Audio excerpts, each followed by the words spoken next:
The coaches poll is out, and it's terrible. This is the Big 12 squad.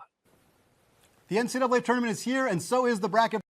Just kidding. You're talking ball with the Big 12 squad, sponsored by Game Time.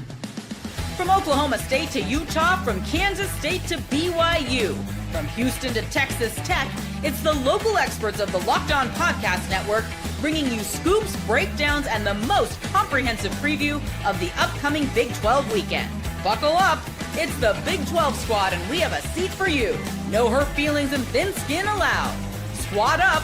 You're part of the Big 12 squad. Happy Thursday, everybody. Welcome to the Big 12 squad. And, this is your place every week, every Thursday, that is, for all things Big 12. Jake Catch of Locked On Cougars, talking things BYU. Cody Stovall, Locked On Oklahoma State. Kevin Borber with the Buffs. Parker Ainsworth with Houston. JT Wisterso of Locked On Utes. Derek Johnson of Locked On Jayhawks. Thanks for making our shows your first listen every single day. Today's show is sponsored by Game Time. Let's talk a little preseason poll that is out, and then we'll also talk Texas Tech paying all of their freshmen $400,000 to steal them from you, and all of the other things that are news in the Big 12 this week. We will start with what I think, and I've said this on multiple shows this week, was a poor USA Today coaches poll, because it's like the coaches got to the end of the poll and realized, shoot, we forgot the Big 12, and just put them all down at the bottom. This is like the project that you rushed, and that was something Nick Maravets brought up on my show this week. Yes, he exists, and yes, he talks. And then past that, even it was as if we were the forgotten conference. Nick Maravets, your thoughts? There he is for the first time. Look at that. He's back. Couldn't have said it better myself. Hey, Nick, congratulations. You made the poll. You did it. It's official. You done it. Better than Oklahoma, right? There you go. Bring them back to the Big 12. Is anybody else very confused and disappointed that the future 9-3 Houston Cougars did not make the coaches poll? Well, the one Cougars are in that are supposed to be in. No, they are not supposed to be in. I think that's one of the craziest parts is that BYU's on there with the worst quarterback situation of any top 25 team that's on that list. Where's another one, Jake? Point it out to me on that Tennessee, list. Ole Miss, No. Alabama. Alabama is choosing from 3 5-stars. I think they'll be fine. Yeah, all Ty the other ones have Simpson, decent the made-up options versus BYU's best option in games he's attempted 20 or more passes. His teams are 0-3. Oh, Connor Wegman was 9-4, but no big deal. I would like to hear Connor Wagman's assessment of this situation audibly. Parker, make that happen.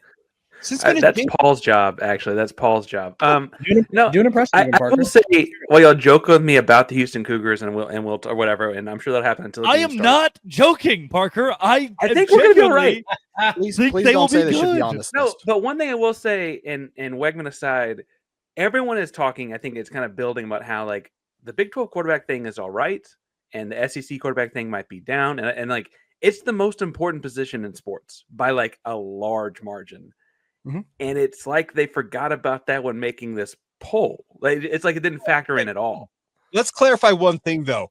These coaches allegedly are filling out their brackets. More often than not, it's sports information directors who are like, okay, that's what we got. And then they say, hey, coach, what does this look like? Does it work for you? Okay. And to your point, Drake, it does feel like towards the end, oh, hold on. We didn't put any Big 12 schools in there. We need to fix this. There Not was only a do they Big use 12 school. SIDs, but they just go off of like the schools that they're familiar with. Like That's true. there's no way you looked at Tennessee and was like, you know what? I'm really confident in Joey Aguilar. Love what he did at App State.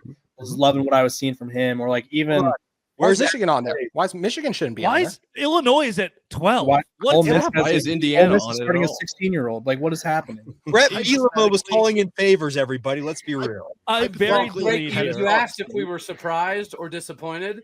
I think we're all collectively disappointed, but surprise is definitely not the operative word. Five was good. Five's a good number. I like Baylor five. should be on there. Baylor should be on there. Baylor could be on there. There's one man who should not be disappointed really at all. Richie Bradshaw. Welcome to the Big 12 squad. The Arizona State Sun I'm pretty Devils. happy.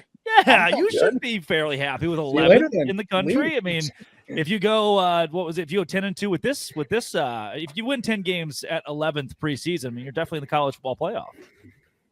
I'd say so. And I mean, I'm happy that ASU gets to rep the Big 12, which feels underrepresented. Hmm. I mean, I appreciate that we got 4 or 5 teams in there. But like you guys said, it's like, oh crap, we got to get some of these teams in there. Like, oh, we can get Texas Tech at 23, and yeah, that was interesting choice. At least you're ahead of Boise State, I guess. 24. Right? Watch it. The Cougars are at 23. Hold on. Ash is gonna have a conniption over there.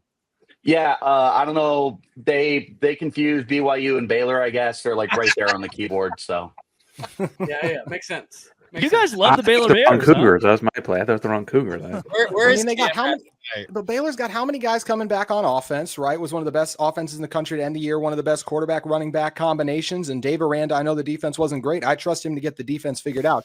I trust that more than. While yes, Boise State returned some things that I like, they lost their heart and soul in Ashton Genty, and unlike ASU, did not replace him with a proven commodity who had 1,000 yards rushing last season. So to me, Baylor's a glaring omission, and you get a couple of these teams that are on here, and it is surprising. And as I mentioned, BYU is one of those to me because of what they lost at the quarterback position. If obviously in Colorado, Jaded Utah host over here is upset that his rival's on the list and he's not. Should Utah have been on the top 25, JT? No, they Hating shouldn't have outside been. the club. No, they shouldn't have been on there. They have way too many. They have way as much, and I think they'll end up on there. Obviously, I'm Locked On Utes guy, but look, Devin Dampier has massive question marks with him. Right, there's question marks on this Utah team. Clearly, What question marks about Devin Dampier? I'm hearing he's a Heisman Trophy candidate. Yeah, I think he's gonna be very good. Joel Oh, no, Klatt I told me think- he's the best quarterback in college football. Can he throw it to his JT, team more than he where- throws where- it to the other team? Where would That Utah? That was an issue last year. What was it, Cody? JT, where would Utah be on the Big Ten preseason list?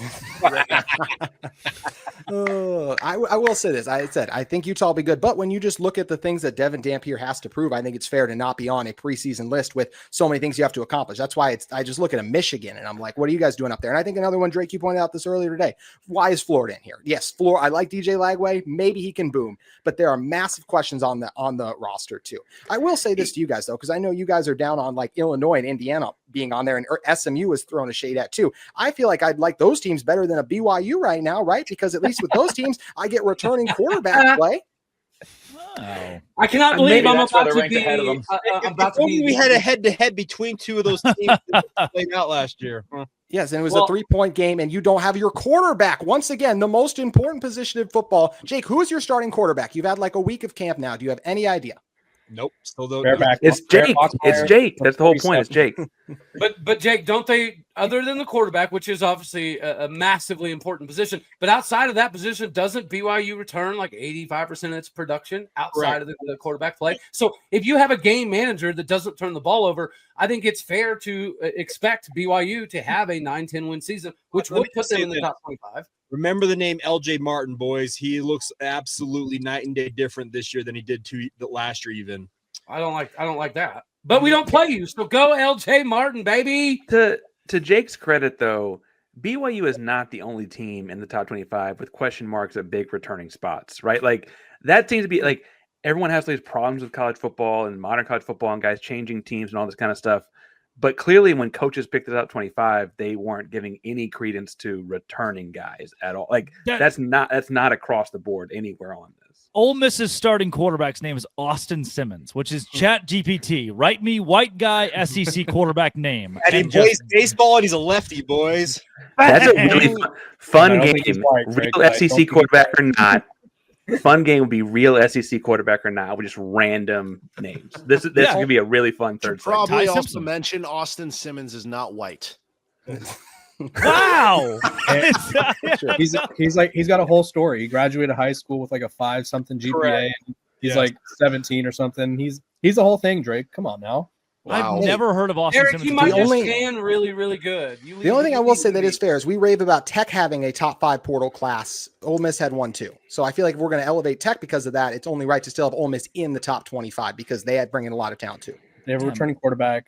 I feel like, honestly, there's just certain teams where, depending on what region you are, other coaches either pay attention to you or don't. Like, I feel like Colorado, I don't know if they should be in the top 25, but I feel like they could have been closer. They have a better roster than they did last year. I'll be honest.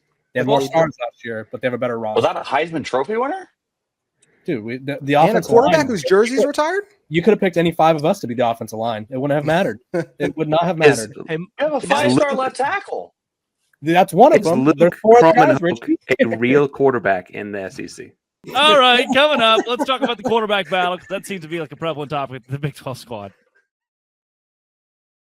Today's show is brought to you by FanDuel. And because we just cut out the thing that you didn't miss, I'm still giggling. FanDuel is exactly where I go to make my life as a Texas Rangers fan a little bit less bad, because I can go in there and bet on Corey Seager to do something good, or Adolis Garcia, and they do. It's just the pitching staff doesn't. And I love the player props with FanDuel, the options that they give me constantly, including every day. There are these special bets that FanDuel promotions will throw out there that I can be like, oh yeah, put $10 on that and let's see if it wins. And it does. How often? Easy to use, fast to pay out as well. New to FanDuel, new customers can bet just $5, get $150 in bonus bets if your first bet wins. Open the FanDuel app today. Visit FanDuel.com to get started. Visit FanDuel. Do it today. Have you guys gone up and down the SEC quarterback power rankings? I've known the names. It's a list of fake names. The last 8 or so names don't exist. The Alabama quarterback being named Ty Simpson. That's a Chat GPT generate white SEC quarterback. Someone like Austin Simmons. You could say that one. That one's okay. Is he part of the really people club or no? Real or fake quarterback? Cutter Bowley. Real or fake? That was Blake Shapen. If there was an SEC quarterback named, quarterback named Drake Toll, I wonder what we'd say about that name. Yeah, you'd say the same things you would for Bo Probula, which is it's not real. That's not okay. A thing. Which gets worse reviews? Drake Toll the quarterback or Drake Toll the podcast host? Other fun game. Which makes more money in NIL? Come on. Which has better brand deals? There you go. The fact that Zach Calzada in the year of our Lord 2025 will suit up for a college football team in the SEC as its starting quarterback. That's a miracle. And that Blake Shapen, who the last time he played at Baylor was really bad, has now made his way to Mississippi State, and he is the 11th best quarterback in the conference, not last. I have Blake Shapen nightmares, so I hope he has a disastrous season and he trips and falls on his face repeatedly. Wow. It's okay, you said Cody. Really, I didn't enjoy him either. You said really bad in Mississippi State, though. That just goes together. Yes. So why is it 11th in the SEC? Why is their quarterback room somehow not 15 or 16? Like Gunnar Stockton of Georgia, what has he done? The second best quarterback in the SEC hasn't played quarterback in the SEC. It's Arch Manning, who's just done a little bit of this and that. He played against FCS Mississippi State. He beat Mississippi State. Yes, FCS Mississippi State. I feel like it should be Nussmeier and Sellers, right, as the top two. I don't even think Lenore Sellers is that good, man. I agree. I'm sick of the Diego Pavia slander. Fun personally. fact. Pavia goes Mississippi State. Yeah. I think I'm just sick of Diego Pavia. I'm sick of Diego Pavia too. In the sentence. Yeah. They lost to Georgia College and State last year. Like that doesn't get talked about ever. Like they did lose if to them. Nobody loves Diego Pavia, then I am dead. More than Diego Pavia. True. Also, Zach Calzada is starting in the same conference where Mike Shula is an offensive coordinator this year. I had no idea. Big 12 legend Jackson Arnold. Yeah. The Auburn defense had to take it easy on him to boost his confidence. That's what you want to hear about your quarterback. Zach Blackerby just edited that entire. Hey, y'all give Houston a lot of problems.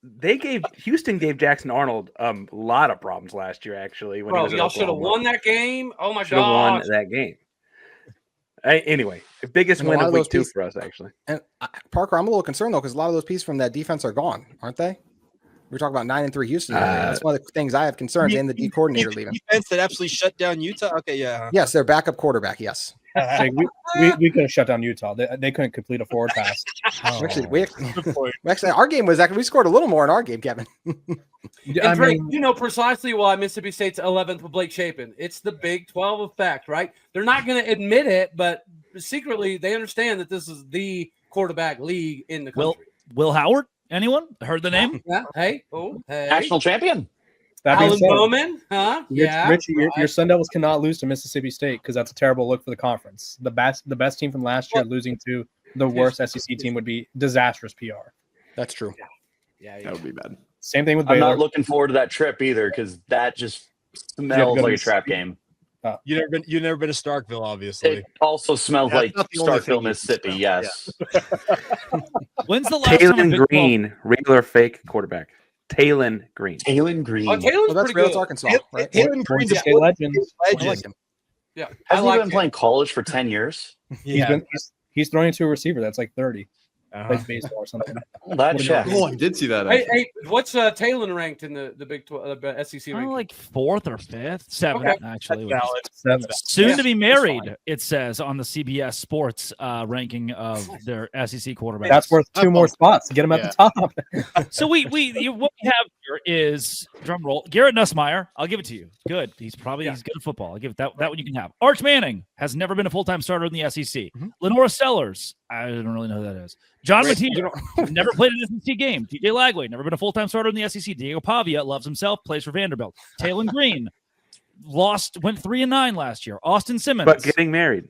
really good. Austin Simmons is great. I apologize to him. Ty Simpson. They spawned Ty Simpson yesterday. Gunnar Stockton hasn't done anything. Blake Shapen has 2 broken legs. Jackson Arnold was good 6 years ago. Marcel Reed. I bet half of you could tell me who Marcel Reed plays for. Bo Prabula. He's fake. Is that A&M? Yeah. Well, that was I was going to ask, why is A&M so high up on this list? Because He can't throw. I think Spencer McLaughlin got a vote. I think they just rank off familiarity sometimes. Cody, honestly. it's because Marcel Reed's a running back playing quarterback for Texas A&M because all they're going to do is run the football. well, I mean, I do like Mike Elko, but I don't see anything A&M's done that equals they're a top 25 team. When you got a running back named Le'Veon, I feel good about your chances. The one thing that's interesting about this too is it's like, do they not look at the schedules and some of these teams are just going to beat up on each other like in the SEC? Like Florida's ended the season stretch. Like I don't know how they finished in the top 25 too. Like, that's where it's just because they're Florida, more, man. That's your answer. Florida. Strength of schedule matters. Don't give me a hard time about Houston and my optimism, but I will say the schedule is a big part of it. Like Houston's schedule is actually night and day compared to a year ago. They actually get to play an FCS team and that kind of stuff. I think JT's right in some of this like SEC thing would be challenging given SEC conference play, except that JT, they don't play enough Power 4 games. They just don't. They have like the Mercers of the world, whatever, at the end as their cushion. And so I think that actually works against what you're saying. They'll get that statistical boost in November for whatever reason. I don't got Florida's schedule up, but it's tough, I will say. Get to play an FCS team? Yeah, I was going to say, get rid of FCS games. That's my first one. Yeah, you said that like it was a badge of honor. Unless Houston hasn't played one. Houston hasn't played an FCS opponent since 2019, but it's a win that most programs get that Houston hadn't had since then. Nick Maravets plays the number 4 South Dakota Coyotes. It's dangerous when you play a top following FCS Ohio State, Texas too. So you get the carry. Nick, we'd appreciate it. North Dakota State almost beat Colorado last year. It was scary. I won't lie. Trying to keep my emotions in check. It did get scary. If you're going to get an FCS opponent, at least get one of the Dakota schools. Like all 4 of them are good. You should not get that. That's scary. It's scary. If you're gonna get an FCS opponent, you pick a bad one. Because if you lose to an FCS team, it looks disastrous. And when you're the Big 12, you cannot afford the PR of losing to an FCS team. Albany. I think Arizona lost to them, right? We could ask Locked On. They lost to Northern Arizona. I'm with Jake. I think we should all get rid of FCS. They lose to NAU all the time. It's great. Jake's been listening to Kalani Satake way too much. Kalani just wants to play the hardest schedule in America. I'm okay with it. How is the Big 12 ever going to overcome the perception problem like this coaches poll if we're not willing to step out and do some things that nobody else is willing to do? This is a good topic. This is the Big 12 squad. Okay. You can have 3 FCS games and be 12-0. Or play 3 Power 4 games and be 9-3. 12-0 goes to the college football playoff. 9-3 doesn't. I still don't. I don't think that are you in the Big Ten or the SEC? And if you're not, then you should play a hard schedule. That's sort of how it goes. We're 12-0. Indiana is always going to get the nod of approval because they play in the Big Ten. Kurt Spaghetti, I'm not playing that game. That's just 1 year of Indiana. Like if Indiana goes 9-3 this year, they're not going to get the nod of approval. They got it last year because they won 11 games. And you can't keep an 11-win team out. What if they go 10-2 with both of their losses being against the only 2 good Big Ten teams they play? Well, where did they place? Because if Illinois is number 4 ahead of them, then I'm still putting Illinois ahead of them. Let me pull up the schedule. You mentioned Indiana this year. Believe it or not. Indiana this year, they would lose to maybe Michigan and Ohio State. Then I got their schedule. Okay, Illinois quarterback is good. They have at Oregon and say they lose at Penn State. Honestly, if you're only a 2-loss team, like it's an argument depending on how they did, right? That's an argument. That's the whole Is it? Because they're okay. Well, you place yourself behind those 2 teams. You have to take a look at what Michigan does. You have to take a look at what Ohio State does. You have to take a look at potentially Illinois. Iowa still has some brand value if they can figure their stuff Wrong. out. Well, yeah, brand value though. If you're going to talk about why Iowa? Indiana would get the nod of approval, then Iowa would get the nod of approval. Iowa is Oh no. Guys, if we dump on Get 'em, these Nick. middle tier Big Ten teams, we are because- doing exactly what the SEC and Big Ten try to do to us. That's why I think we should try to be better and actually give them at least a sliver of respect. Utah and Iowa, kindred spirits. Those programs are meant for one another. Get them, Nick. I'm excited about Iowa State playing 3 FCS schools this year. South Dakota, Iowa, and Arkansas State. All right. Watch it with the Red Wolves. Watch it with the Red Wolves. Hey. Wow, they are significant. So, Okay, but to Nick's point, here's the thing: BYU's non-conference schedule this year, it's cake. Portland State, Stanford, and East Carolina. If BYU struggles against any of those three, people are going to be up in arms in Provo. When they lose to Stanford, it's going to be sad. It's going to be sad. East Carolina, it typically has the decent polls. And that's the toughest game that BYU is going to face. They have to go across the country to East Carolina. I do think though that this kind of thing where the Power Four kind of, I know the TV dollars link to line up, whatever. Like if they're not on the same page, it's apples and oranges because Kevin can bring up that like, yeah, a Big 12 school didn't get the nod of approval for going 12-0 if 3 of their schools are FCS schools or whatever.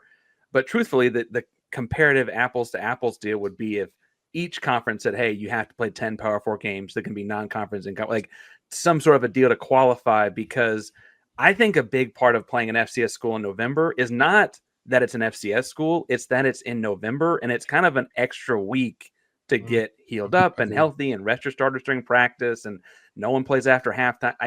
I think that in November is a really big deal as well. It's not just that it's one FCS game because you can play it your first week or your 10th week. The 10th week's a little bit different to me.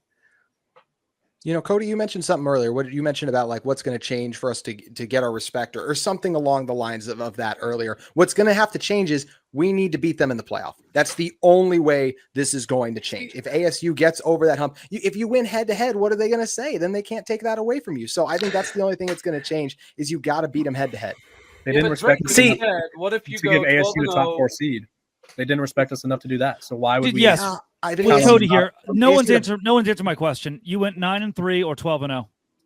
Yeah, you're and then what I was going to say is, if you go 12-0 with a cupcake schedule, you're not going to get the respect that you deserve, rightfully so. But I think if you go 9-3, you get in, and every one of your teams was a Power 4 brand, I do think that does garner more respect. At the end of the day, yes, we have to kick the door down and beat somebody in the CFP and make a run to the national championship and not get beat by 56 points, right? That has to happen. But at the same point in time, the scheduling is always going to be against us because the SEC is never going to play the same amount of games. It's never going to happen.